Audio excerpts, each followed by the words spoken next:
Bem-vindo aos Sussurros do Imaginário. Nosso canal é totalmente dedicado a audiobooks, proporcionando uma experiência imersiva para todos os amantes de boas histórias. Aqui, você pode relaxar e deixar sua imaginação fluir enquanto escuta os melhores títulos literários. Dica especial: para uma experiência ainda mais completa, recomendamos que você acompanhe o audiobook com o livro físico ou o e-book. Dessa forma, você poderá desfrutar tanto da narrativa quanto do texto original, unindo os dois mundos. Pedimos desculpas especialmente aos deficientes visuais por quaisquer falhas que possam ocorrer nos audiobooks, como trechos em outras línguas, pequenos erros de narração ou tradução. Isso acontece porque utilizamos narração sintética para manter a produção dos áudios. Queremos ouvir você. Sugira nos comentários livros que gostaria de ver aqui no canal. Não se esqueça de curtir, comentar e se inscrever para ficar por dentro de todas as novidades. Obrigado por estar conosco e bons sussurros.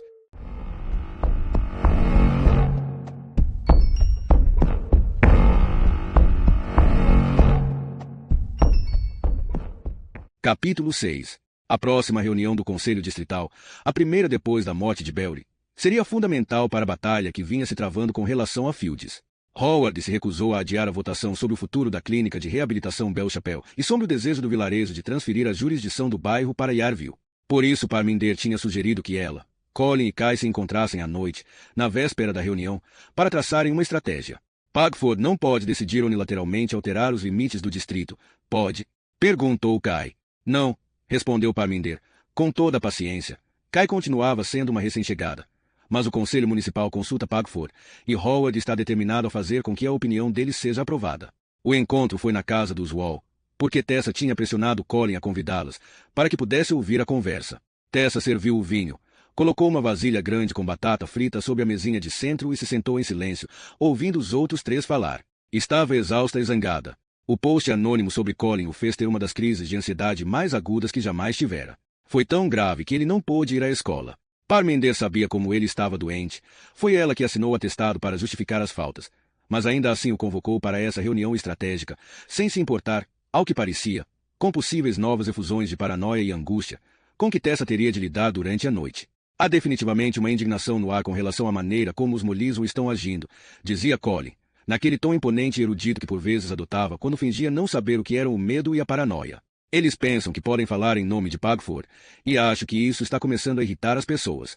Pelo menos foi essa a impressão que tive quando andei conversando com as pessoas. Seria tão bom, pensou Tessa com amargura, se às vezes Colin pudesse usar essa capacidade de dissimulação em benefício dela. Algum tempo atrás, teria gostado de ser a única confidente dele, o repositório dos seus terrores e a fonte de toda a sua confiança, mas agora não ficava mais envaidecida com isso. Colin continuava acordando às 2 da manhã para que, até às 3:30, ela ouvisse se balançar para a frente e para trás sentado na beira da cama, gemendo e chorando, dizendo que queria morrer, que não podia suportar aquilo, que desejava nunca ter se candidatado àquela cadeira, que estava arruinado. Tessa ouviu os passos de Bola na escada e ficou tensa, mas o filho passou pela porta aberta na direção da cozinha sem fazer nada, a não ser lançar um olhar sarcástico para Colin, que estava empoleirado num puff de couro na frente da lareira, com os joelhos quase encostados no peito. Talvez a candidatura de Miles esteja efetivamente desagradando a todos. Mesmo os que naturalmente apoiam os Mollison, disse Kai, esperançosa. É possível, concordou Colin, balançando a cabeça. Kai se virou para Parminder. Você acha que o conselho vai realmente votar para despejar a Belle Chapelle? Sei que as pessoas reclamam das agulhas descartáveis e dos viciados perambulando pela vizinhança, mas a clínica fica a quilômetros de distância. Por que Pagford se incomoda tanto com isso? Howard e Aubrey apoiam um ao outro, explicou Parminder, com o rosto tenso e umas olheiras arroxeadas. Era ela que iria participar da reunião do conselho no dia seguinte e lutar contra Howard Mollison e os seus comparsas sem Belry ao seu lado. Estão precisando fazer uns cortes nos gastos da administração municipal. Se Howard expulsa a clínica daquele prédio, vai ser muito mais caro encontrar outro lugar para abrigá-la. Favley pode alegar então que os custos aumentaram e justificar assim o corte da verba do conselho. Então, ele fará o possível para que Field seja reintegrado a Yarville. Cansada de tantas explicações, Parminder fingiu que examinava a nova pilha de documentos sobre a Belle Chapelle que Kai havia levado, para descansar um pouco daquela conversa. Por que estou fazendo isso? Perguntou a si mesma. Podia ter ficado em casa, ao lado de Vikram, que estava assistindo a uma comédia na televisão com Jasvan e Raspal quando ela saiu. O som da risada deles a abalou. Quando foi que ela tinha rido pela última vez? Porque estava ali, bebendo um vinho horroroso, lutando por uma clínica de que nunca ia precisar e pela moradia de pessoas de quem provavelmente não gostaria, se as conhecesse. Não era Baikanhaya, que não via diferença entre a alma dos aliados e dos inimigos, não via a luz de Deus brilhando em Howard Mollison. E tinha mais prazer em pensar na derrota de Howard do que na possibilidade de as crianças de Fields continuarem frequentando a St. Thomas ou de os viciados do bairro se curarem na Belle Chapelle, embora, de uma maneira fria e desapaixonada, reconhecesse que todas essas coisas eram boas. O sabia porque realmente estava fazendo aquilo tudo. Queria vencer por Belry. Ele lhe contou tudo sobre quando foi estudar na St. Thomas. Os seus colegas de turma o convidavam para brincar na casa deles. Como na época estava vivendo num trailer com a mãe e os 2 irmãos, ficou encantado com aquelas casas limpas e confortáveis da Hope Street, deslumbrado com os casarões vitorianos da Charity Hall. Chegou a ir a uma festa de aniversário naquela casa estranha, com formato de cabeça de vaca, que acabou comprando, tempos depois, para criar os 4 filhos. Ele se apaixonou por Pagford, com o seu rio, os seus campos e as suas casas de paredes sólidas. E se imaginava vivendo numa delas, com um jardim para brincar, uma árvore para pendurar um balanço, espaço e verde por todos os lados. Ele catava castanhas e as levava para Fields. Depois de brilhar na St. Thomas, onde sempre teve as melhores notas, Belry foi o primeiro da família a ir para a universidade. Amor e ódio, pensou Parminder, um pouco assustada com a própria honestidade. Amor e ódio. É por isso que estou aqui. Virou a página de um dos documentos de Kai, fingindo que se concentrava nele. Kai ficou feliz por ver a doutora examinando atentamente os relatórios que ela havia trazido, já que teve muito trabalho e levou um bom tempo para aprontá-los.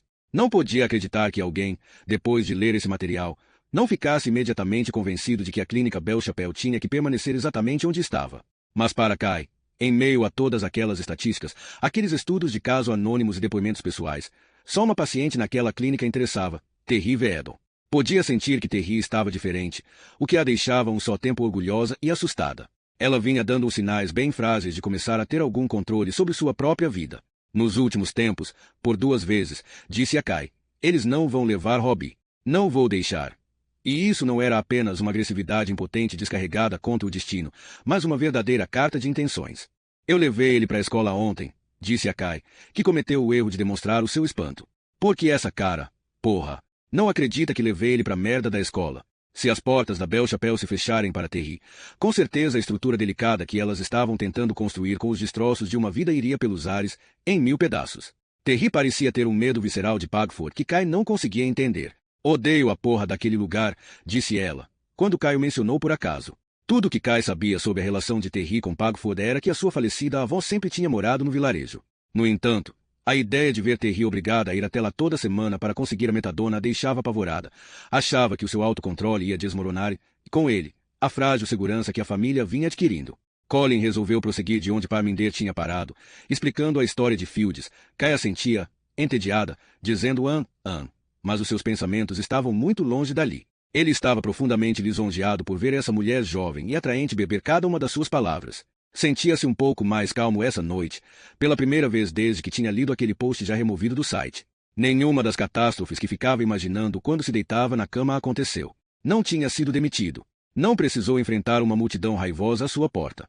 Ninguém no site do Conselho de Pagford, ou tampouco em nenhum outro site na internet, tinha feito várias pesquisas no Google, estava pedindo que fosse vigiado ou levado para a prisão. Bola passou novamente pela porta aberta, tomando um iogurte às colheradas. Olhou de relance para a sala e, por um breve instante, encontrou os olhos de Colin, que imediatamente perdeu o fio do que estava dizendo. Oi, bem, sim, resumindo, é isso, concluiu ele, de forma lamentável. Voltou-se para Tessa em busca de confiança, mas a mulher estava olhando impassível para o nada. Colin ficou um pouco magoado.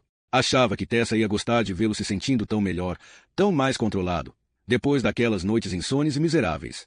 A medonha sensação do pavor atacava o seu estômago, mas ficava bem ao lado de Parminder, que, como ele, era vítima e bode expiatório nessa história toda, e da assistente social jovem e bonita que lhe dava uma atenção solidária. Ao contrário de Kai, Tessa havia escutado cada palavra que Colin tinha acabado de dizer sobre o direito de Fields permanecer ligado a Pagford.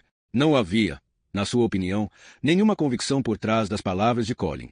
Ele queria acreditar no que Belry tinha acreditado, e queria derrotar os Mollison porque era isso que Belry queria fazer. Colin não gostava de Crystal Vedon, mas, como Belry gostava muito dela, admitia que devia haver mais valor naquela garota do que ele podia perceber. Tessa sabia muito bem que ele era uma mistura estranha de arrogância e humildade, convicções inabaláveis e insegurança. Estão completamente iludidos, pensou Tessa, olhando os três enquanto examinavam um gráfico que Parminder tinha extraído das anotações de Kai. Pensam que vão reverter 60 anos de raiva e ressentimento com algumas páginas de estatísticas.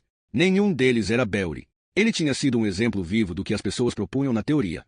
Através da educação, sair da pobreza para a riqueza, da falta de poder e dependência para dar uma contribuição valiosa à sociedade. Será que não viam que advogados inúteis eles eram, comparados àquele homem que tinha morrido?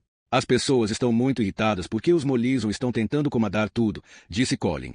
E acho, reforçou Kai, que vai ser difícil para eles, depois de ler esse material, fingirem que a clínica não está fazendo um trabalho fundamental.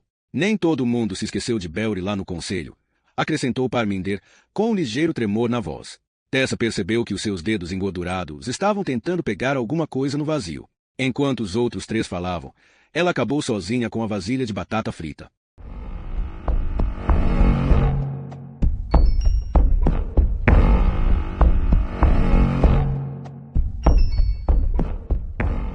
Capítulo 7. Era uma manhã clara e quente, e o laboratório de informática da Vinterdon foi ficando abafado à medida que a hora do almoço se aproximava, e as janelas sujas da sala salpicavam os monitores empoeirados com pontos de luz que ajudavam a desviar a atenção. Mesmo que Gaia e Bola não estivessem ali para distraí-lo, Andrew Price não conseguia se concentrar. Não pensava em outra coisa, a não ser na conversa dos pais que tinha escutado na noite anterior. Estavam pensando em se mudar para Reading, onde a irmã e o cunhado de Ruth moravam. Atento às vozes que vinham da porta aberta da cozinha, Andrew ficou parado no pequeno corredor escuro e ouviu tudo. Aparentemente, Simon tinha recebido uma oferta de emprego, ou havia a possibilidade de receber, do tio que Andrew e Paul mal conheciam, porque o seu pai não gostava dele. Vou ganhar menos, disse Simon. Você não sabe. Ele não falou. Deve ser. E tudo lá é mais caro. Ruth fez um barulhinho indefinido. Quase sem respirar ali no corredor, Andrew poderia afirmar, apenas pelo simples fato de a sua mãe não ter se apressado em concordar com Simon, que ela queria ir. O garoto achava impossível imaginar os seus pais morando em outra casa que não fosse Utop House, ou em outro cenário que não Pagford. Tinha certeza de que os dois viveriam ali para sempre. Ele, Andrew, um dia iria para Londres, mas Simon e Ruth ficariam enraizados àquele vale como árvores, até morrerem. Pé ante pé, voltou para o quarto e ficou vendo pela janela as luzes cintilantes de Pagford no fundo escuro do vale entre as colinas. Parecia até que nunca tinha visto aquela paisagem antes. Em algum lugar lá embaixo, Bola estava fumando no seu quarto no sótão, provavelmente vendo sites de pornografia. Gaia também estava lá, absorta nos misteriosos rituais, típico das garotas. Ocorreu a Andrew que ela tinha passado por isso, foi arrancada do lugar em que vivia e transplantada para Pagford. Enfim teriam algo em comum, e sentiu um prazer melancólico ao pensar que, se fosse embora, partilharia algo com ela. Mas Gaia não causou seu próprio desenraizamento. Com um aperto na boca do estômago, pegou o celular e mandou uma mensagem para Bola. Docinho de cocô tem oferta de emprego em Reading. Deve aceitar. Bola ainda não havia respondido, e Andrew não o viu durante toda a manhã, porque não tinham as mesmas aulas naquele dia. Também não esteve com Bola nos últimos fins de semana, porque estava trabalhando no Copper Kettle. A última conversa que tiveram foi sobre o post de Bola falando de pombinho no site do conselho. Acho que Tessa tá desconfiada, disse Bola. Ela fica me olhando como se soubesse. E o que você vai dizer? Murmurou Andrew, assustado. Conhecia muito bem o desejo de glória e reconhecimento de Bola, e também a sua paixão por empunhar a verdade como uma arma, mas não tinha certeza se o amigo compreendia que o seu papel de protagonista nas atividades do fantasma de Belry Firebroter jamais devia ser revelado. Nunca havia sido muito fácil explicar a Bola o que era ter Simon como pai. De um modo geral, estava ficando cada vez mais difícil explicar as coisas para o amigo. Quando o professor de informática passou por ele e ficou parado no ângulo de onde não poderia vê-lo, Andrew buscou Reading na internet. A cidade era imensa em comparação a Pagford. Tinha um festival de música anual e ficava apenas a uns 60 quilômetros de Londres. Deu uma olhada nos horários dos trens. Talvez pudesse ir à capital nos fins de semana, exatamente como fazia pegando o ônibus para Yarville. Mas aquilo tudo parecia irreal. Pagford era tudo o que conhecia, e não conseguia imaginar a família existindo em outro lugar. Na hora do almoço, fui direto para a rua procurar por Bola. Acendeu um cigarro assim que saiu do pátio e ficou feliz em ouvir, enquanto guardava o isqueiro no bolso, uma voz feminina, que disse, "E aí?" Gaia e Suquindeiro alcançaram. "Tudo bem?" perguntou ele, soprando a fumaça do cigarro longe do rosto lindo de Gaia. Os três tinham agora alguma coisa que ninguém mais tinha. 2 fins de semana de trabalho no café haviam criado uma ligação tênue entre eles. Conheciam todo o repertório de frases de Howard e suportaram o interesse lascivo de Maureen pelas suas vidas particulares. Riram juntos dos joelhos enrugados da mulher, naquele vestido de garçonete curto demais, e trocaram, como comerciantes em terra estrangeira, pequenas pérolas de informação pessoal. As garotas sabiam que o pai de Andrew tinha perdido o emprego. Andrew e Sukhinder sabiam que Gaia estava trabalhando para juntar dinheiro e comprar uma passagem de trem para Hackney. Gaia e Andrew sabiam que a mãe de Sukhinder odiava que a filha trabalhasse para Howard Mollison. Onde está o seu amigo Bola? Perguntou ela, quando os três começaram a andar juntos. Sei não, respondeu Andrew. Não vi ele ainda. Melhor assim, disse Gaia. Quantos desse aí você fuma por dia? Não fico contando, respondeu ele, animado ao ver o interesse dela. Quer um? Não, disse Gaia. Detesto cigarro. Imediatamente Andrew ficou imaginando se ela também detestava beijar quem fuma. Niamh Firebroter não tinha reclamado quando ele enfiou a língua na sua boca, na festa da escola. Marco não fuma? Perguntou Sukhinder. Não, ele é atleta, respondeu Gaia. A essa altura, Andrew já estava quase acostumado à figura de Marco de Luca. Na verdade, havia algumas vantagens naquela situação. Apaixonada por alguém de fora de Pagford, Gaia estava de certa forma protegida. Com o tempo, o impacto das fotografias dos dois juntos na página do Facebook já tinha se atenuado. Não conseguia decidir se aquilo era só um desejo seu ou não, mas achava que as mensagens que deixavam um para o outro por lá estavam se tomando menos frequentes e menos carinhosas. Não podia saber o que acontecia pelo telefone ou por e-mail, mas tinha certeza, pelo rosto de Gaia quando alguém mencionava o nome de Marco, de que ela não estava muito animada. Olha ele ali, disse Gaia. Não, ela não estava falando do bonitão do Marco, mas de Bola Wall, que conversava com Danny Tully do lado de fora da loja de conveniência. Sukhinder parou de repente, mas Gaia a puxou pelo braço. Você pode andar por onde quiser, disse Gaia, empurrando-a delicadamente e apertando os olhos, enquanto se aproximavam do lugar onde Bola e Danny estavam. E aí, Arv? Saudou Bola, quando os três se aproximaram. Fala, disse Andrew, tentando evitar problemas, principalmente que Bola resolvesse implicar com Sukhinder na frente de Gaia. Perguntou. Viu a minha mensagem? Que mensagem? Perguntou Bola. Ah, vi. Aquela história do si. Você vai embora. Então, é isso? Disse aquilo de um jeito tão indiferente. Andrew só podia atribuir aquela atitude à presença de Danny Tully. É, talvez, respondeu Andrew. Para onde você vai? Perguntou Gaia. O meu pai recebeu uma oferta de emprego em Reading, disse Andrew. Ah, é onde meu pai mora, retrucou Gaia, surpresa. Podemos sair juntos quando eu for para lá. O festival é o máximo. Você quer um sanduíche? Suk. Andrew ficou tão atordoado com a proposta de Gaia que, quando conseguiu esboçar alguma reação, ela já tinha desaparecido dentro da loja de conveniência. Por um instante, o ponto de ônibus imundo, a loja de conveniência e até mesmo Danny Tully, com as suas tatuagens, a camiseta e a calça de moletom surradas, pareciam emanar uma luz celestial. Até mais. Tenho umas coisas para fazer, disse Bola. Danny deu uma risadinha. E antes que Andrew pudesse dizer qualquer coisa ou se oferecer para acompanhá-lo, Bola já tinha ido embora. Bola sabia que Andrew ficaria perplexo e magoado com o seu comportamento indiferente, e estava contente com isso. Não quis entender por que estava contente ou por que aquele desejo generalizado de provocar sofrimento vinha sendo a sua emoção dominante nos últimos dias. Recentemente, tinha decidido que questionar os seus próprios motivos era uma forma de inautenticidade, um aperfeiçoamento da sua filosofia, o que a tornava, de modo geral, mais fácil de ser seguida. Enquanto se dirigia a Fields, Bola ia pensando no que tinha acontecido na sua casa, na noite anterior. A mãe entrou no seu quarto pela primeira vez desde que Pombinho lhe deu aquele soco. Aquela mensagem sobre o seu pai no site do Conselho Distrital, disse ela. Tenho que perguntar isso, Stuart, e espero. Stuart, foi você que escreveu aquela mensagem. Ela levou alguns dias para criar coragem de acusá-lo, e ele estava preparado. Não, respondeu. Talvez tivesse sido mais autêntico dizer sim, mas tinha preferido não falar nada, e não via por que deveria se justificar para si mesmo. Não foi você? Perguntou ela, sem alterar a voz ou a expressão do rosto. Não, repetiu ele. Porque muito poucas pessoas sabem o que papai, com o que ele se preocupa. Mas não fui eu. O post foi colocado na mesma noite em que você e papai tiveram aquela discussão e ele lhe deu. Já disse que não fui eu. Você sabe que ele é doente.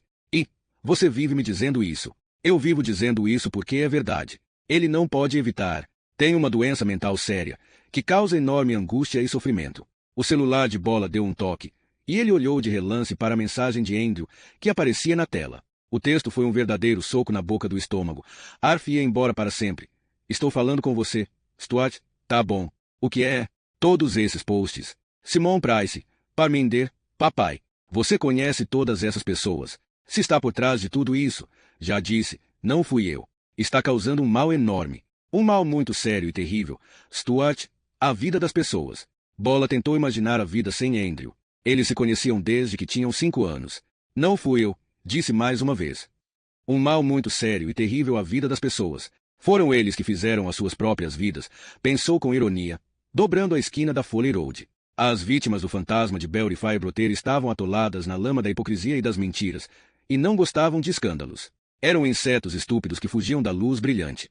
Não sabiam nada da vida real. Viu uma casa logo à frente, com um pneu careca na grama no meio do quintal. Tinha uma forte desconfiança de que aquela fosse a casa de cristal, e, quando viu o número, soube que tinha razão. Nunca estivera ali antes e nunca teria aceitado encontrá-la em casa, na hora do almoço, 15 dias atrás. Mas as coisas haviam mudado. Ele havia mudado. Diziam que a mãe dela era prostituta. Com certeza era viciada. Cristal lhe disse que estaria sozinha em casa porque a mãe iria à clínica de reabilitação Bel Chapelle receber a sua dose de metadona. Bola caminhou pelo quintal sem diminuir o passo, mas com uma ansiedade inesperada. Cristal estava olhando da janela do quarto para ver quando ele chegasse. Fechou as portas de todos os cômodos lá embaixo, de modo que ele só pudesse ver o corredor. Pegou tudo que estava espalhado e jogou dentro da sala e da cozinha. O carpete estava gasto e queimado em algumas partes, e o papel de parede, manchado, mas ela não podia fazer nada a respeito disso. Não tinha sobrado nenhum desinfetante com cheiro de pinho. Ela borrifou a cozinha e o banheiro, de onde vinha o cheiro ruim da casa, com o resto de água sanitária que conseguiu encontrar. Quando Bola bateu, ela desceu correndo. Não tinham a tarde toda pela frente. Terry devia estar de volta com Rob há 1 hora. Não era muito tempo para se fazer um bebê. Oi, disse ela, abrindo a porta. Tudo bem?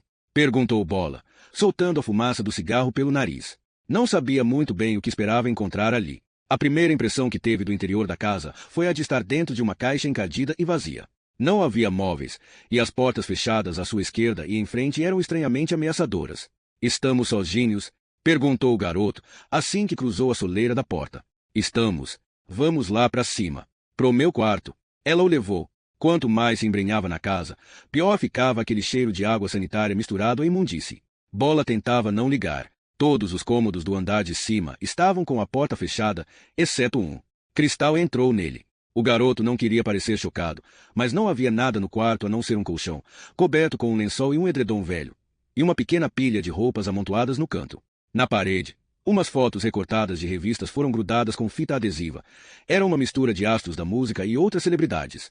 Cristal tinha feito a colagem na véspera, imitando a que havia na parede do quarto de Nick. Como sabia que Bola viria, quis deixar o quarto mais acolhedor. Fechou as cortinas finas, o que deu uma tonalidade azulada à luz do dia. Me dá um cigarro. Tô fissurada. Ele acendeu um para ela.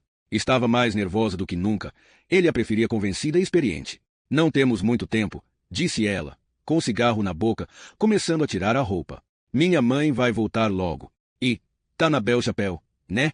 Perguntou Bola, tentando de algum modo recuperar aquela cristal durona. E, respondeu, sentando-se no colchão e tirando a calça de moletom. O que vai acontecer se eles fecharem? Perguntou o garoto, tirando o blazer. Ouvi dizer que estão pensando nisso. Não sei, respondeu Cristal, mas na verdade estava assustada. A força de vontade da mãe, frágil e vulnerável como um passarinho ainda no ninho, podia vacilar com a mais ínfima ameaça. Ela já estava só de calcinha e sutiã. Bola tirava os sapatos quando percebeu alguma coisa escondida debaixo das roupas amontoadas. A caixinha de joias de plástico aberta e, enrolado dentro dela, um relógio que ele conhecia. Isso é da minha mãe? Perguntou, surpreso. O quê? Retrucou Cristal, em pânico. Não, mentiu. Era da minha vó Cat. Não.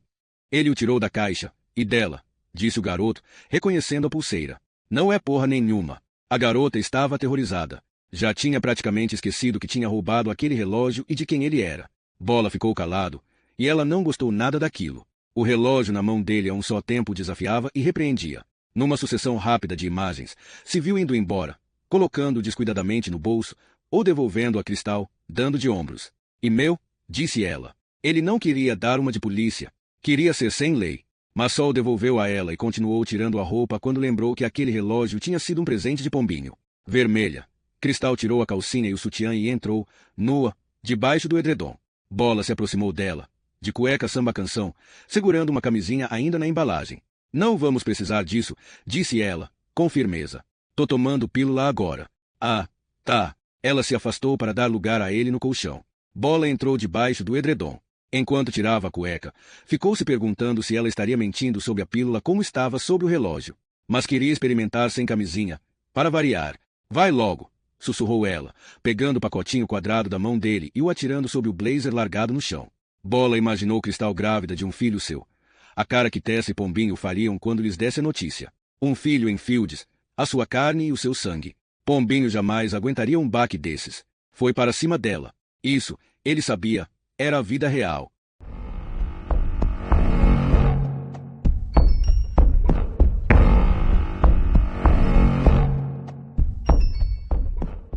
Capítulo 8. Às 6:30 da tarde, Howard e Shirley Mollison entraram no salão da igreja de Pagford. Shirley estava carregando uma pilha de papéis, e Howard usava o colar oficial de presidente do conselho, decorado com as cores azul e branca das insígnias de Pagford.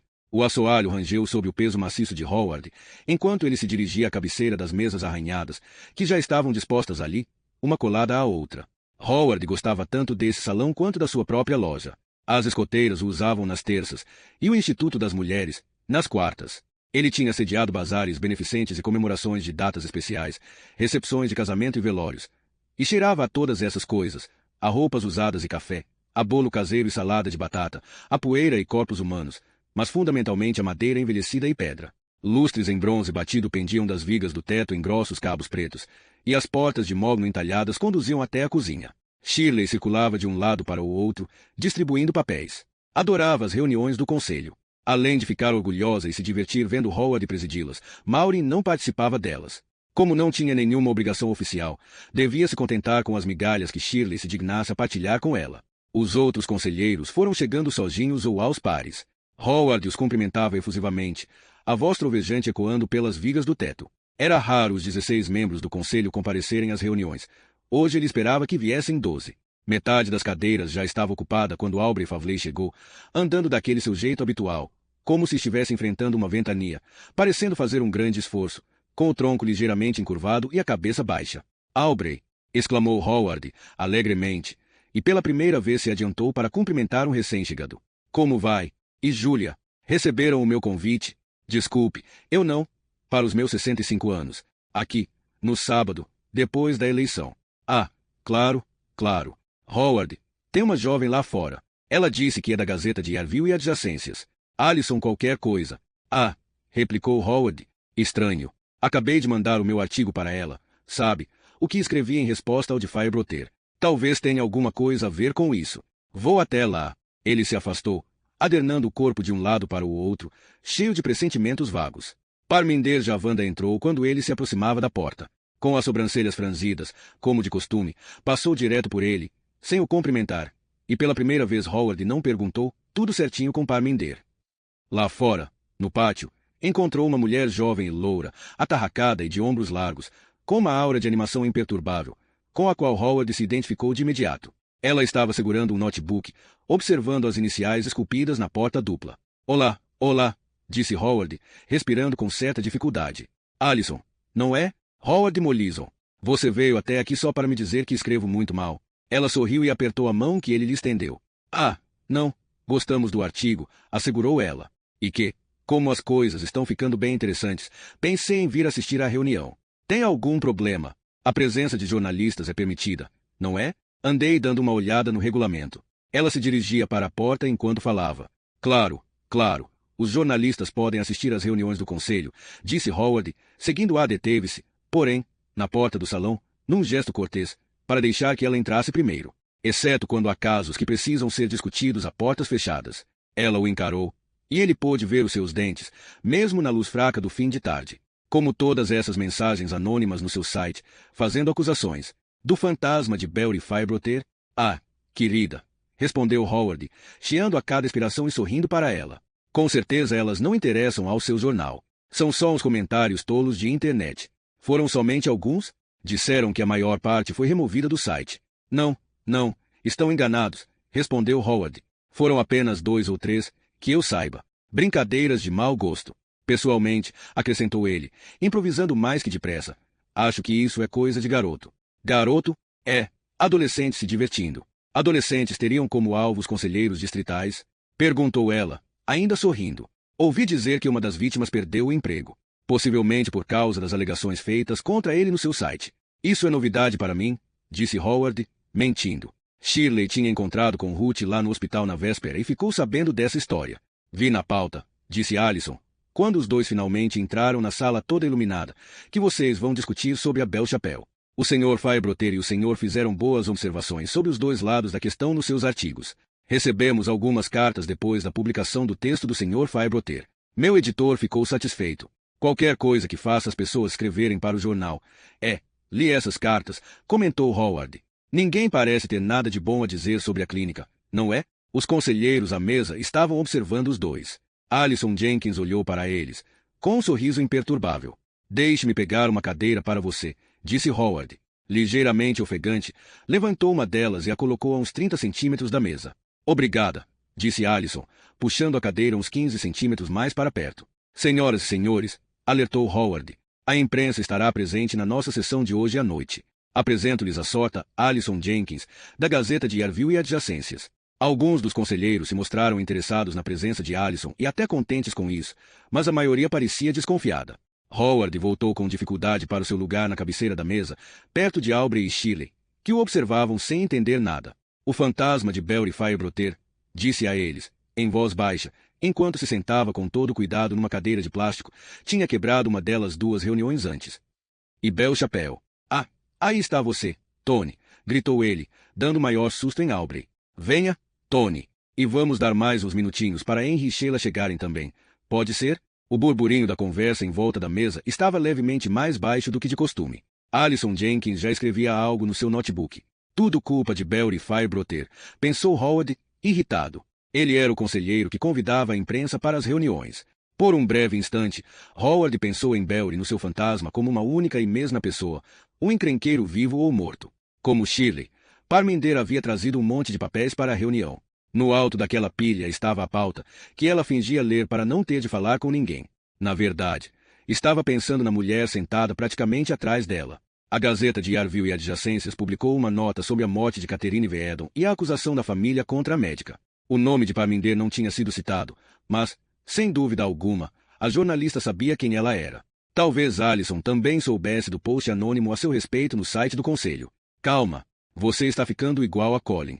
Howard já estava lendo as justificativas de não comparecimento e pedindo para alterar a ordem de alguns tópicos previstos na pauta, mas Parminder mal podia ouvi-lo por causa do som do próprio sangue pulsando nos seus ouvidos. Agora, a menos que alguém tenha alguma objeção, anunciou Howard, vamos tratar dos itens 8 e 9 primeiro, porque o conselheiro municipal Favley tem novidades a respeito de ambos, e não vai poder ficar conosco por muito tempo. Tenho que sair às 8h30, disse Aubrey, olhando para o relógio. Claro. Então, a menos que haja alguma objeção. Ninguém. A palavra é sua, Aubrey. Aubrey começou a falar de um jeito simples e desapaixonado. Havia uma nova revisão de limites a caminho e, pela primeira vez, fora de Pagford, manifestava-se o desejo de reintegrar Fields a Yarville. Aparentemente, arcar com os custos relativamente baixos que Pagford tinha com Fields era algo que valia a pena aos olhos daqueles que esperam trazer para Yarville votos de oposição ao governo. Ali, eles fariam uma diferença considerável, ao passo que em Pagford, que desde os anos 1950 vinha se mantendo como um reduto conservador, eles estariam sendo desperdiçados. A coisa toda poderia ser feita a pretexto de simplificação e eficiência.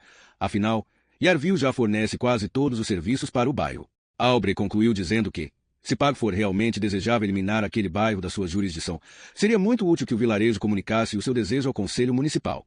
Uma mensagem clara e direta, disse ele, e acho que realmente dessa vez, nunca funcionou antes, disse um fazendeiro, e ouviu-se um burburinho geral de concordância. Mas agora vai funcionar, John.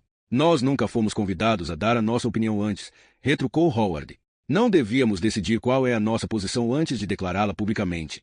Perguntou Parminder, com voz gélida. Certo, disse Howard, indiferente. Gostaria de começar, Dra. Javanda. Não sei quantas pessoas leram o artigo de Belry na Gazeta, principiou Parminder. Todos os rostos se voltaram para a médica, e ela tentou não pensar no post anônimo ou na jornalista sentada bem ali atrás.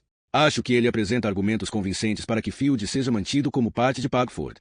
Parminder viu Shirley, que estava escrevendo diligentemente, dar um sorrisinho para a caneta. Dizendo como isso beneficiou pessoas como Crystal Veedon, perguntou Beth, uma senhora idosa que estava na ponta da mesa. Parminder sempre odiou aquela mulher. Lembrando que as pessoas que moram em Fields também fazem parte da nossa comunidade, respondeu ela. Eles se consideram parte de Yarville, disse o fazendeiro. Sempre foi assim. Eu me lembro do dia em que Cristal Veedon empurrou outra criança no rio durante um passeio da escola, afirmou Betty. Não foi bem assim, contestou Parminder, com raiva. Minha filha estava lá. Foram 2 garotos brigando. De todo modo. Ouvi dizer que tinha sido Cristal Veedon, insistiu Betty. Ouviu errado, retrucou Parminder, tão exaltada que chegou a gritar. Todos ficaram chocados. Ela também. O eco da sua voz reverberou nas paredes velhas. Parminder mal podia engolir. Manteve a cabeça baixa, olhando fixamente para a pauta, e ouviu a voz de John vinda lá do outro lado. Belry teria feito melhor se tivesse falado de si mesmo, e não daquela garota. Ele, sim, foi muito beneficiado por estudar na St. Thomas. O problema é que, para cada Belry, disse outra mulher, ficamos com um monte de marginais. Eles são gente de Yarville, ponto final, sentenciou um homem. Eles pertencem a Yarville. Isso não é verdade, rebateu Parminder, mantendo deliberadamente a voz baixa, embora todos tenham se calado para ouvi-la, esperando vê-la gritar outra vez. Não é verdade mesmo. Vejam os Veedon. Esse era o ponto central do artigo de Belry. Eles são uma família de Pagford há muitas gerações, mas se mudaram para Yarville, disse Betty. Não havia moradia aqui, disse Parminder, lutando contra a própria raiva, e nenhum de vocês queria novas construções na periferia da cidade. Vocês não estavam aqui, sinto muito, disse Betty, com o rosto vermelho, olhando ostensivamente para o lado oposto de Parminder. Vocês não conhecem a história. Todos começaram a falar ao mesmo tempo. De repente, havia uma série de grupinhos conversando, e Parminder não conseguia ouvir nada do que eles diziam. Com um nó na garganta, não se atrevia a olhar ninguém nos olhos. Vamos votar? Perguntou Howard, gritando da cabeceira da mesa, e todos fizeram silêncio novamente. Quem for a favor de informar ao Conselho Municipal que Pagford ficará feliz com a redefinição dos limites, tirando Fields da nossa jurisdição, levante a mão. As mãos de Parminder estavam fechadas no seu colo com tanta força que ela podia sentir as unhas entrando na própria carne. Houve um ruído de braços se erguendo ao redor dela. Excelente! Exclamou Howard, e o êxtase na sua voz ressoou triunfante pelas vigas do teto.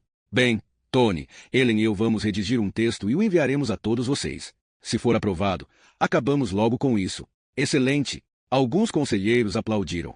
Os olhos de Parminder ficaram enevoados, e ela começou a piscar com força. A pauta parecia girar, entrando e saindo de foco. Fez-se um silêncio tão longo que ela acabou erguendo os olhos. Howard, em sua excitação, teve que recorrer à bombinha, e a maioria dos conselheiros o observava com ar solícito. Bem, então, disse Howard, ainda chiando ao respirar. Pôs a bombinha de lado, com o rosto vermelho e sorridente, e prosseguiu. A menos que alguém tenha algo mais a acrescentar, fez uma ligeira pausa. Podemos passar ao item 9. A Belle Chapelle. Aubrey tem algo a nos dizer sobre essa questão também. Belry não deixaria isso acontecer. Ele teria discutido. Teria feito John rir e votar conosco. Ele devia ter escrito sobre si mesmo e não sobre Cristal. Eu o decepcionei. Obrigado, Howard, disse Aubrey, enquanto o sangue latejava nos ouvidos de Parminder, e ela enfiava ainda mais as unhas nas palmas das mãos. Como todos sabem, temos que fazer cortes drásticos na administração municipal. Ela sempre foi apaixonada por mim, e mal conseguia esconder isso cada vez que me olhava. E um dos projetos que temos que examinar é a Belle Chapelle, prosseguiu Aubrey. Achei que devia dizer algumas palavras, porque, como sabem, o prédio pertence ao distrito de Pagford, e o contrato está chegando ao fim, acrescentou Howard. E isso. Mas ninguém está interessado naquele lugar, está?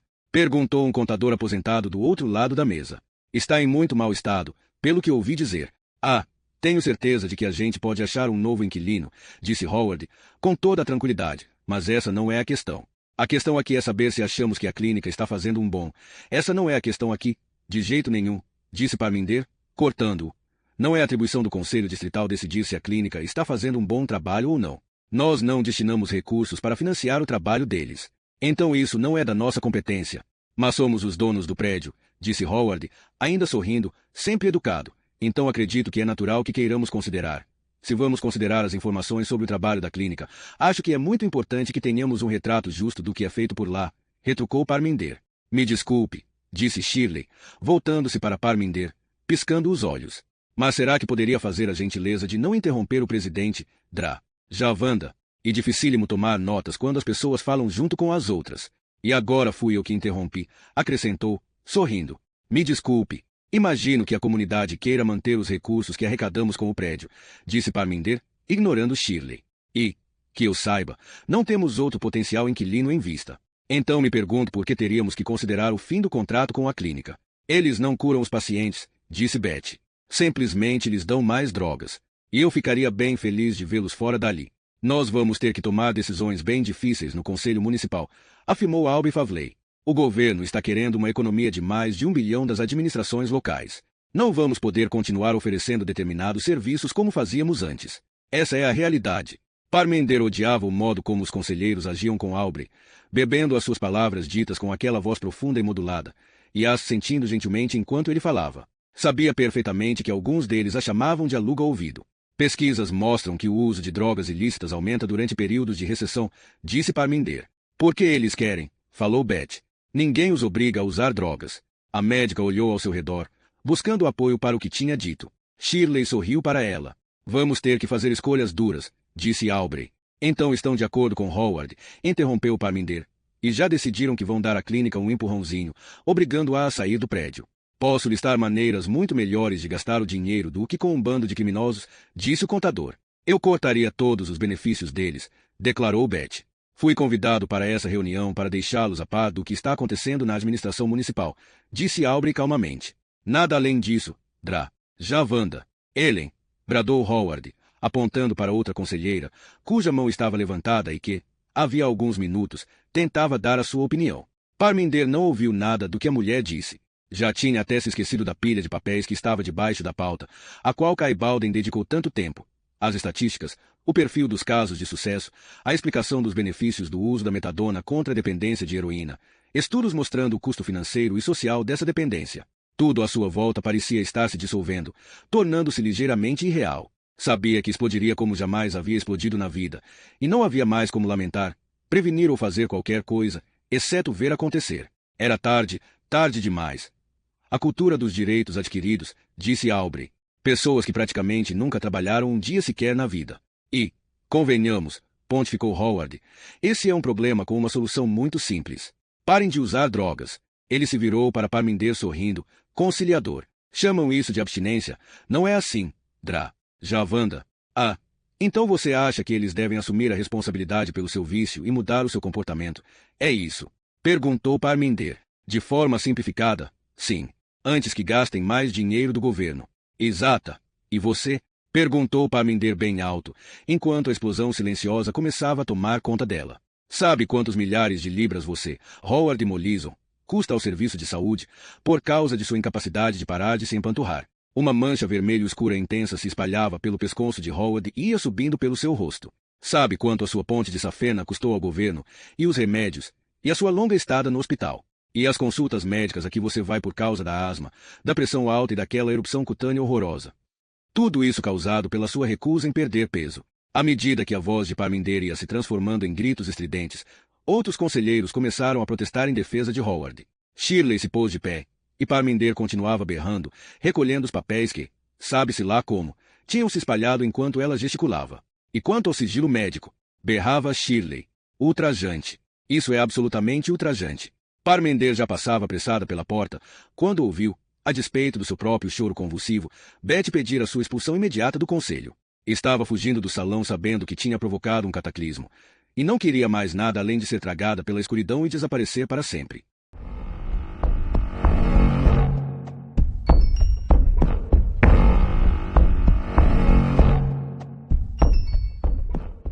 Capítulo 6. A próxima reunião do Conselho Distrital, a primeira depois da morte de Belry, seria fundamental para a batalha que vinha se travando com relação a Fields. Howard se recusou a adiar a votação sobre o futuro da clínica de reabilitação Belle Chapelle e sobre o desejo do vilarejo de transferir a jurisdição do bairro para Yarville. Por isso Parmender tinha sugerido que ela, Colin e Kai se encontrassem à noite, na véspera da reunião, para traçarem uma estratégia. Pagford não pode decidir unilateralmente alterar os limites do distrito, pode? Perguntou Kai. Não, respondeu Parmender, com toda a paciência. Kai continuava sendo uma recém-chegada. Mas o Conselho Municipal consulta Pagford, e Howard está determinado a fazer com que a opinião dele seja aprovada. O encontro foi na casa dos Wall, porque Tessa tinha pressionado Colin a convidá-las, para que pudesse ouvir a conversa. Tessa serviu o vinho, colocou uma vasilha grande com batata frita sobre a mesinha de centro e se sentou em silêncio, ouvindo os outros três falar. Estava exausta e zangada. O post anônimo sobre Colin o fez ter uma das crises de ansiedade mais agudas que jamais tivera. Foi tão grave que ele não pôde ir à escola. Parminder sabia como ele estava doente. Foi ela que assinou o atestado para justificar as faltas. Mas ainda assim o convocou para essa reunião estratégica, sem se importar, ao que parecia, com possíveis novas efusões de paranoia e angústia, com que Tessa teria de lidar durante a noite. Há definitivamente uma indignação no ar com relação à maneira como os Mollison estão agindo, dizia Colin, naquele tom imponente e erudito que por vezes adotava quando fingia não saber o que eram o medo e a paranoia. Eles pensam que podem falar em nome de Pagford, e acho que isso está começando a irritar as pessoas. Pelo menos foi essa a impressão que tive quando andei conversando com as pessoas. Seria tão bom, pensou Tessa com amargura, se às vezes Colin pudesse usar essa capacidade de dissimulação em benefício dela. Algum tempo atrás, teria gostado de ser a única confidente dele, o repositório dos seus terrores e a fonte de toda a sua confiança, mas agora não ficava mais envaidecida com isso. Colin continuava acordando às 2 da manhã para que, até às 3:30, ela o visse se balançar para a frente e para trás sentado na beira da cama, gemendo e chorando, dizendo que queria morrer, que não podia suportar aquilo, que desejava nunca ter se candidatado àquela cadeira, que estava arruinado. Tessa ouviu os passos de Bola na escada e ficou tensa, mas o filho passou pela porta aberta na direção da cozinha sem fazer nada, a não ser lançar um olhar sarcástico para Colin, que estava empoleirado num puff de couro na frente da lareira, com os joelhos quase encostados no peito. Talvez a candidatura de Miles esteja efetivamente desagradando a todos, mesmo os que naturalmente apoiam os Mollison, disse Kai, esperançosa. É possível, concordou Colin, balançando a cabeça. Kai se virou para Parminder. Você acha que o conselho vai realmente votar para despejar a Belle-Chapelle? Sei que as pessoas reclamam das agulhas descartáveis e dos viciados perambulando pela vizinhança, mas a clínica fica a quilômetros de distância. Por que Pagford se incomoda tanto com isso? Howard e Aubrey apoiam um ao outro, explicou Parminder, com o rosto tenso e umas olheiras arroxeadas. Era ela que iria participar da reunião do conselho no dia seguinte e lutar contra Howard Mollison e os seus comparsas sem Belry ao seu lado. Estão precisando fazer uns cortes nos gastos da administração municipal. Se Howard expulsa a clínica daquele prédio, vai ser muito mais caro encontrar outro lugar para abrigá-la. Favley pode alegar então que os custos aumentaram e justificar assim o corte da verba do conselho. Então, ele fará o possível para que Field seja reintegrado a Yarville. Cansada de tantas explicações, Parminder fingiu que examinava a nova pilha de documentos sobre a Belle-Chapelle que Kai havia levado, para descansar um pouco daquela conversa. Por que estou fazendo isso? Perguntou a si mesma. Podia ter ficado em casa, ao lado de Vikram, que estava assistindo a uma comédia na televisão com Jasvan e Raspal quando ela saiu. O som da risada deles a abalou. Quando foi que ela tinha rido pela última vez? Porque estava ali, bebendo um vinho horroroso, lutando por uma clínica de que nunca ia precisar e pela moradia de pessoas de quem provavelmente não gostaria, se as conhecesse. Não era Baikanhaya, que não via diferença entre a alma dos aliados e dos inimigos, não via a luz de Deus brilhando em Howard Mollison. E tinha mais prazer em pensar na derrota de Howard do que na possibilidade de as crianças de Fields continuarem frequentando a St. Thomas ou de os viciados do bairro se curarem na Belle-Chapelle, embora, de uma maneira fria e desapaixonada, reconhecesse que todas essas coisas eram boas. O a sabia porque realmente estava fazendo aquilo tudo. Queria vencer por Belry. Ele lhe contou tudo sobre quando foi estudar na St. Thomas. Os seus colegas de turma o convidavam para brincar na casa deles. Como na época estava vivendo num trailer com a mãe e os 2 irmãos, ficou encantado com aquelas casas limpas e confortáveis da Hope Street, deslumbrado com os casarões vitorianos da Charty Hall. Chegou a ir a uma festa de aniversário naquela casa estranha, com formato de cabeça de vaca, que acabou comprando, tempos depois, para criar os 4 filhos. Ele se apaixonou por Pagford, com o seu rio, os seus campos e as suas casas de paredes sólidas. E se imaginava vivendo numa delas, com um jardim para brincar, uma árvore para pendurar um balanço, espaço e verde por todos os lados. Ele catava castanhas e as levava para Fields.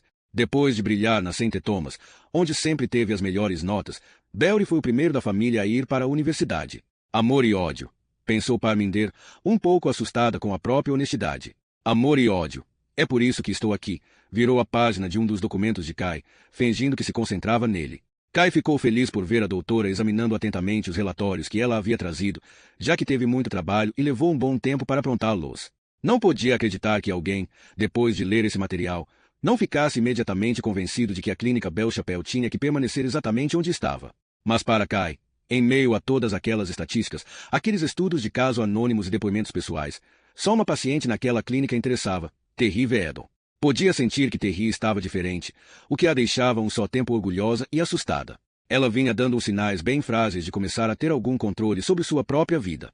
Nos últimos tempos, por 2 vezes, disse a Kai, Eles não vão levar Robbie. Não vou deixar. E isso não era apenas uma agressividade impotente descarregada contra o destino, mas uma verdadeira carta de intenções.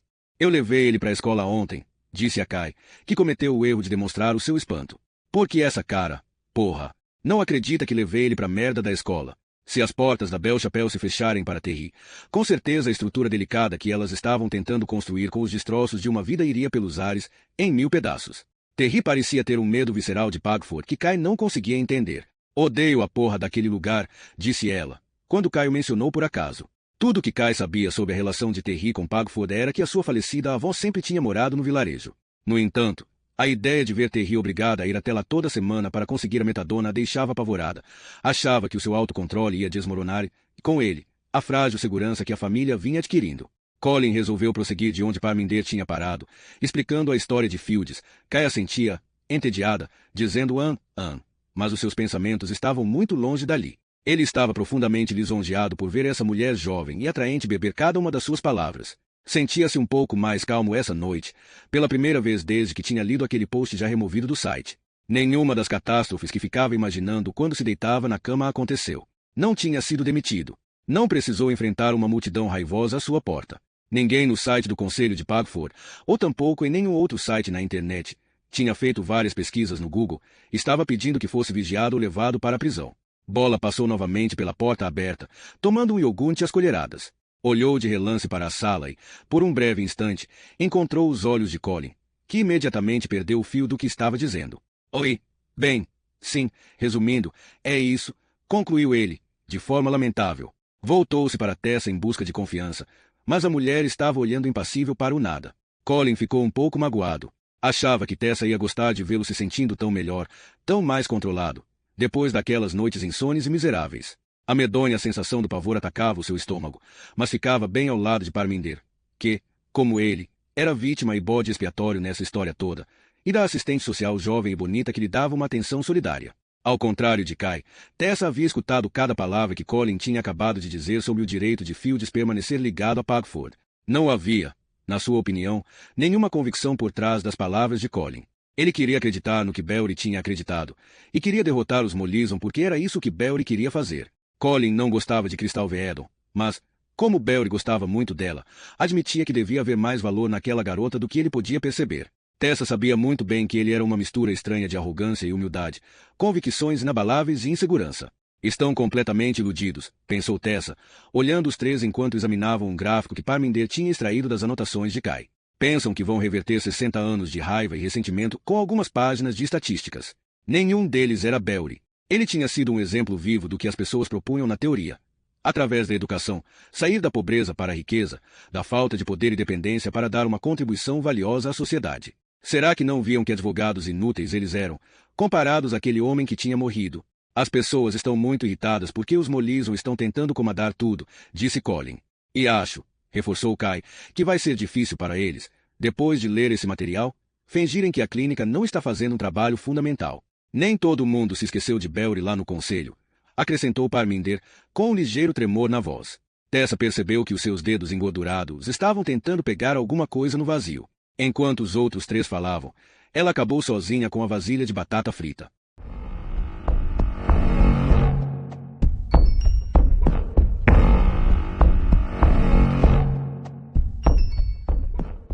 Capítulo 10. Às 9 da manhã do dia da eleição para a vaga de Belry no Conselho Distrital, Parminder deixou a antiga casa paroquial e subiu a Chant Row para passar na casa dos Wall. Bateu à porta e esperou até que, finalmente, Colin apareceu. Ele estava com olheiras profundas, os olhos vermelhos e o rosto encovado. A sua pele parecia ter se tornado mais fina, e as suas roupas, maiores. Ainda não tinha voltado ao trabalho. Saber que Parminder havia revelado informações médicas confidenciais sobre Howard em público aos berros interrompeu o processo ainda tão incipiente da sua recuperação. Aquele Colin robusto de algumas noites atrás, que se sentou no puff de couro e fingia estar confiante na vitória, parecia nunca ter existido. Está tudo bem? Perguntou ele, fechando a porta, desconfiado. Está. Sim, respondeu ela.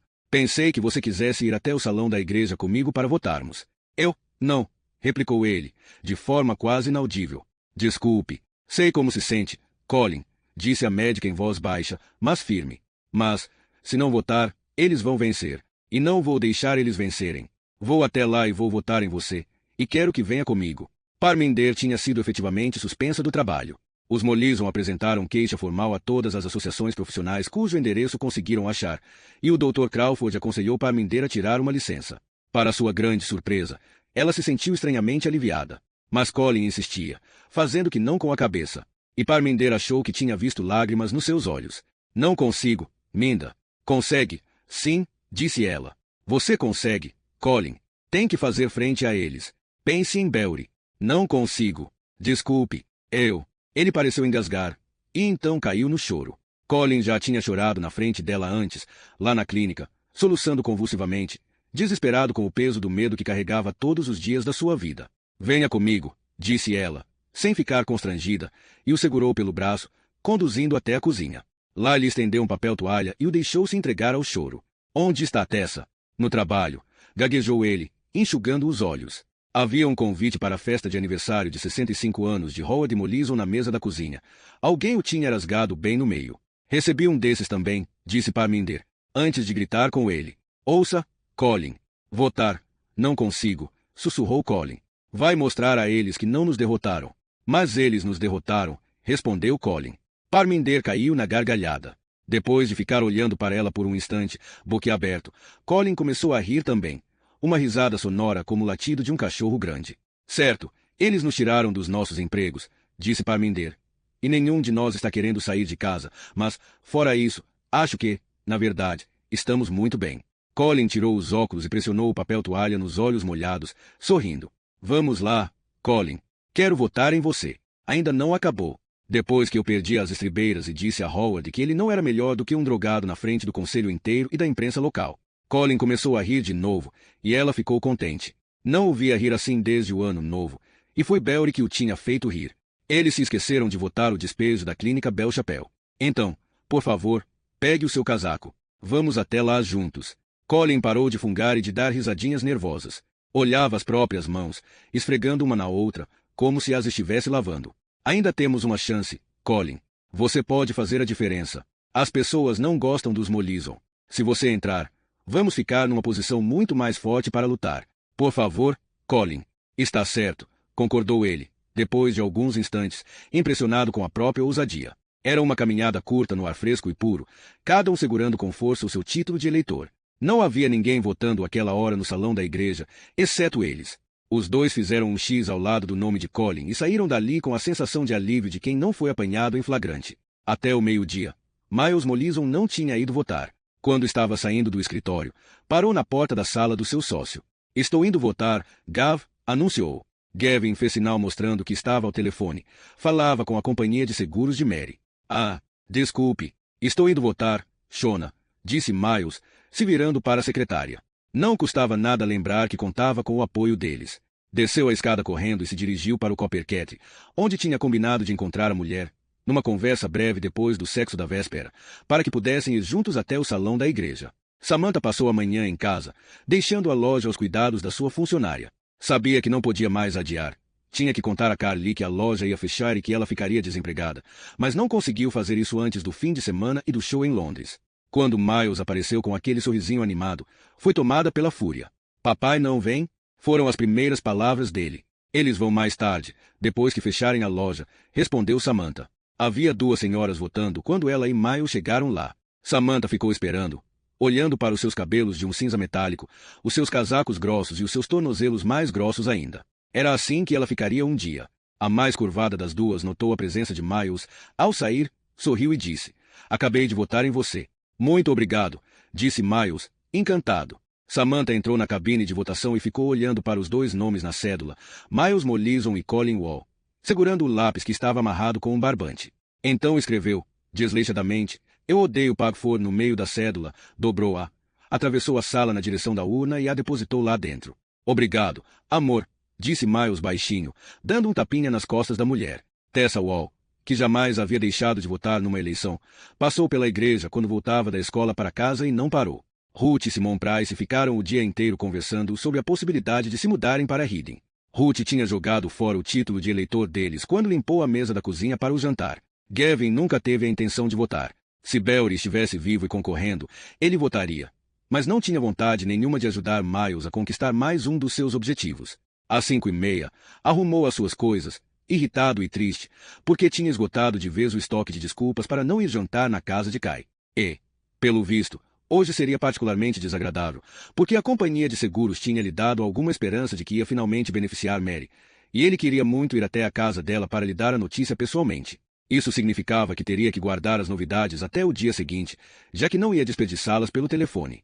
Quando Kai abriu a porta daquele jeito apressado e zangado, Gavin soube que ela estava de mau humor. Desculpe, hoje foi um dia terrível, disse Kai. Embora ele não tivesse reclamado de nada, na verdade, mal tinham se cumprimentado. Cheguei tarde em casa.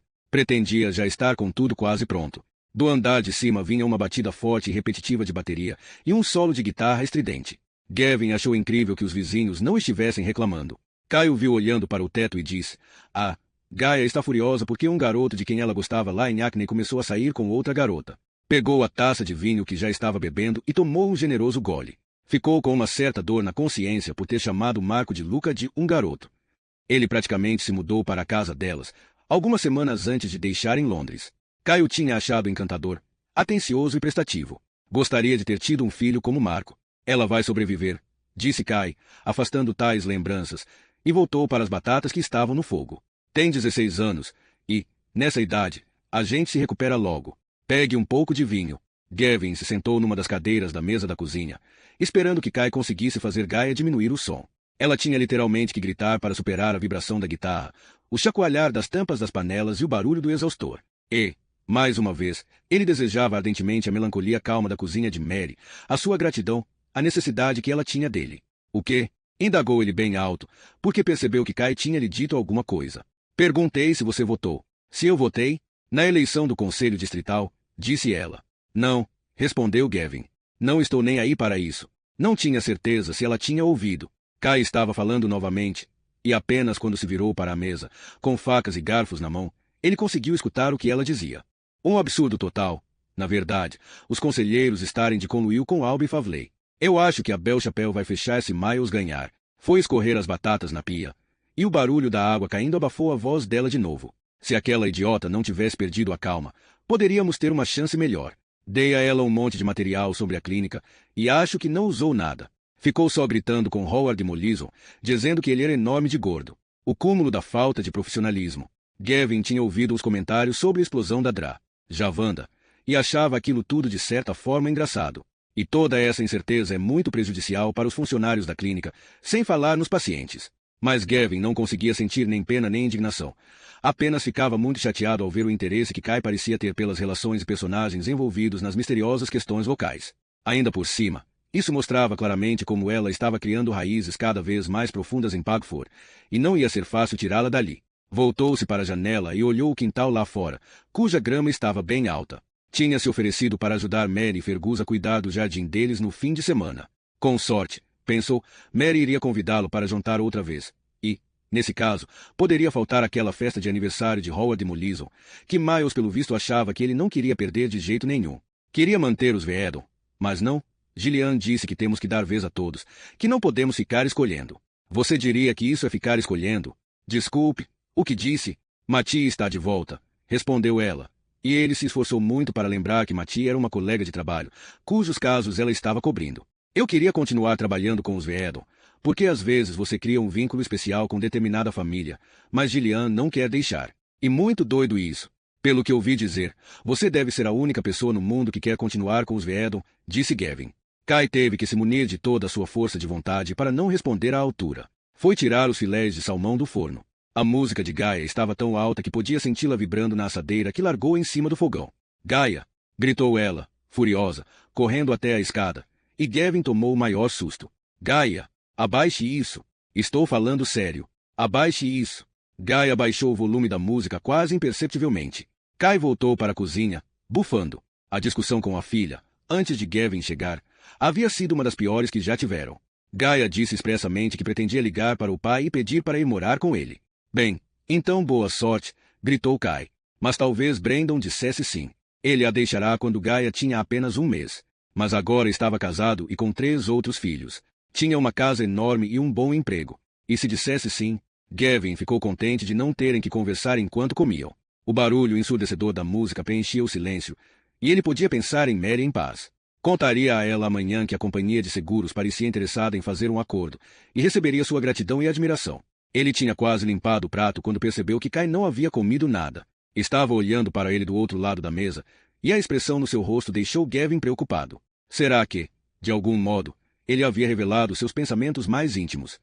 Lá em cima, a música de Gaia parou de repente, e a quietude pulsante que se seguiu o aterrorizou. Gavin desejou que Gaia pusesse depressa outra música nas alturas. Você nem ao menos tenta, disse Kai, com um olhar triste. Nem ao menos finge que se interessa, Gavin. Ele tentou pegar o atalho mais fácil. Kai, tive um dia cheio hoje, justificou ele. Desculpe se não estava preparado para as minúcias da política local assim quente. Não estou falando da política local, retrucou ela. Você se senta aí e parece que preferia estar em qualquer outro lugar. É ultrajante.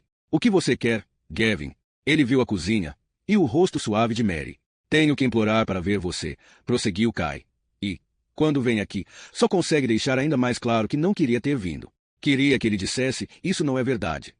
Mas o momento em que ainda seria possível negar alguma coisa já havia passado. Estavam se aproximando, a uma velocidade crescente, da crise que Gavin a um só tempo temia e desejava ardentemente. Diga o que você quer, pediu ela, exausta. Só peço isso. Os dois podiam sentir que a relação deles estava desmoronando sob o peso de tudo que Gavin se recusava a dizer. E foi com a sensação de estar pondo um fim à infelicidade dos dois que ele encontrou as palavras que não queria dizer em voz alta, talvez nunca, mas que, de algum modo, pareciam desculpar a ambos. Eu não queria que isso acontecesse, disse Gavin, com toda a sinceridade. Não tive a intenção. Sinto muito, Kai, mas acho que estou apaixonado por Mary Firebroter. Ele viu pela expressão no seu rosto que ela não estava preparada para isso. Mary Firebroter, repetiu ela. Disse ele, e sentiu um certo prazer em falar sobre isso, embora sabendo que a estava ferindo. Nunca tinha sido capaz de falar sobre isso com ninguém. Acho que estou apaixonado por ela há muito tempo. Nunca admiti isso. Quero dizer, quando Belry estava vivo, eu nunca tive. Pensei que ele fosse o seu melhor amigo, sussurrou ela. E era. Não faz nem um mês que ele morreu. Gavin não gostou de ouvir isso. Olhe, disse ele, estou tentando ser honesto com você. Estou tentando ser correto. Você está tentando ser correto. Ele sempre tinha imaginado que tudo terminaria num acesso de fúria, mas ela ficou parada ali, olhando vestir o casaco, com lágrimas nos olhos. Desculpe, disse Gavin, e saiu daquela casa pela última vez. O que sentiu ao chegar à calçada foi uma onda de euforia, e correu para o carro. Poderia contar a Mary sobre a companhia de seguros ainda naquela noite.